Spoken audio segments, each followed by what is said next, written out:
Olá, boa tarde, sejam bem-vindos ao Evangelho no Lar, sejam bem-vindos ao nosso canal.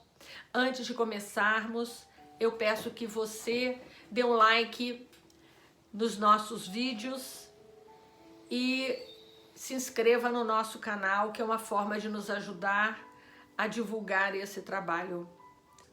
E a lição que foi tirada hoje para a nossa leitura e aprendizado foi o capítulo 12, Amai os vossos inimigos.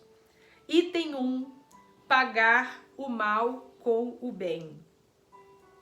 Tendes ouvido o que foi dito: amarás o teu próximo e aborrecerás ao teu inimigo. Mas eu vos digo: amai os vossos inimigos, fazei bem ao que vos odeiam, orai pelos que vos perseguem e caluniam, para serdes filhos de vosso Pai que está nos céus, o qual faz nascer o seu sol sobre bons e maus, e vir chuva sobre os justos e os injustos. Porque se não amardes, senão aos que vos amam, que recompensas haveis de ter? Não fazem os publicanos assim também? E se saudardes somente os vossos irmãos, que fazei nisso de especial? Não fazem também assim os gentios? Eu vos digo que se a vossa justiça não for maior e mais perfeita que a dos escribas e fariseus, não entrareis no reino dos céus. Mateus, capítulo 20, versículo de 43 a 47. E se vós amais somente aos que vos amam, que merecimento é que vós tereis? Pois os pecadores também amam os que os amam. E se fizerdes bem ao que vos fazem bem, que merecimento é que vós tereis? Porque isso mesmo fazem também os pecadores. E se emprestardes somente àqueles de quem esperais receber, que merecimento é que vós tereis? Porque também os pecadores emprestam uns aos outros, para lhes façam um outro tanto.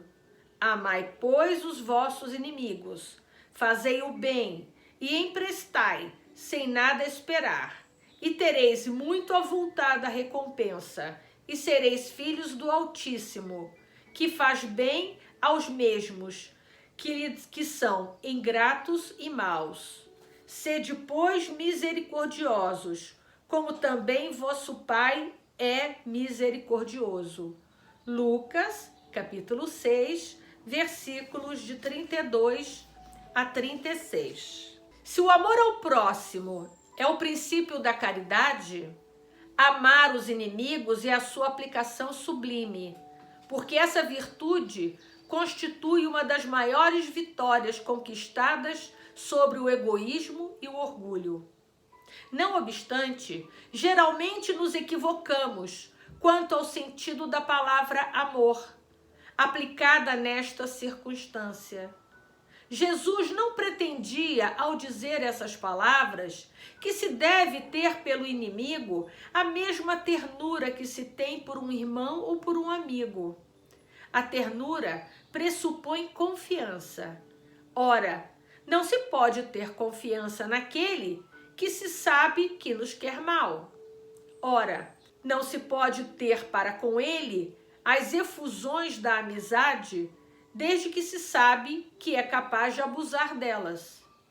Entre pessoas que desconfiam umas das outras, não podem haver os impulsos de simpatia existentes entre aqueles que comungam nos mesmos pensamentos. Não se pode, enfim, ter a mesma satisfação ao encontrar um inimigo do que ao encontrar um amigo. Esse sentimento, por outro lado, resulta uma lei física, a da assimilação e repulsão dos fluidos. O pensamento malévolo emite uma corrente fluídica que causa penosa impressão. O pensamento benévolo envolve-nos num eflúvio agradável. Daí a diferença de sensações que se experimenta. a aproximação de um amigo ou de um inimigo. É verdade, né? Amar os inimigos não pode, pois, significar que não se deve fazer nenhuma diferença entre amigos e inimigos. Esse preceito parece difícil e até mesmo impossível de se praticar, porque falsamente supomos que ele prescreve darmos a uns e a outros o mesmo lugar no nosso coração. Se a pobreza das línguas humanas nos obriga a usarmos a mesma palavra para exprimir formas diversas de sentimentos, a razão deve fazer as diferenças necessárias, segundo os casos. Amar os inimigos não é, pois, ter por eles uma afeição que não é natural, uma vez que o contato de um inimigo faz bater o coração de maneira inteiramente diferente do que a de um amigo. Mas é não ter-lhes ódio, nem rancor ou desejo de vingança. É perdoá-los sem segunda intenção e incondicionalmente pelo mal que nos fizeram. É não opor nenhum obstáculo à reconciliação. É desejar-lhes o bem em vez de desejar o mal. É alegrar-nos em lugar de aborrecer-nos com o bem que os atinge. É estender-lhes a mão prestativa em caso de necessidade. É abster-nos por atos e palavras de tudo que possa prejudicá-los. É, enfim, pagar-lhes em tudo o mal com o bem, sem a intenção de humilhá-los. Todo aquele que assim fizer, cumpre as condições do mandamento: amai os vossos inimigos. Amar os inimigos é um absurdo para os incrédulos. Aquele para quem a vida presente é tudo, e só vê no seu inimigo uma criatura perniciosa a perturbar-lhe o sossego, e no qual somente a morte o pode liberar. Daí o desejo da vingança. Não há nenhum interesse em perdoar, a menos que seja para satisfazer o seu orgulho aos olhos do mundo. Perdoar até mesmo lhe parece, em certos casos, uma fraqueza indigna da sua personalidade. Se não se vinga, pois, nem por isso deixe de guardar rancor e um secreto desejo de fazer mal. Para o crente, e ainda mais para o cristão, a maneira de ver é inteiramente diferente, porque ele dirige o seu olhar para o passado e para o futuro, entre os quais a vida presente é um momento apenas. Sabe que pela própria destinação da terra, nela devem encontrar homens maus e perversos, que as maldades a que está exposto fazem parte das provas que devemos sofrer. O ponto de vista em que se coloca torna-lhe as dificuldades menos amargas, quer venham os homens, que venham dos homens ou das coisas.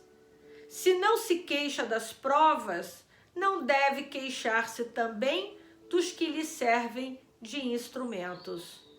Se em lugar de lamentar, agradece a Deus por experimentá-lo, deve também agradecer a mão que lhe oferece a ocasião de mostrar a sua paciência e a sua resignação. Este pensamento dispõe naturalmente ao perdão.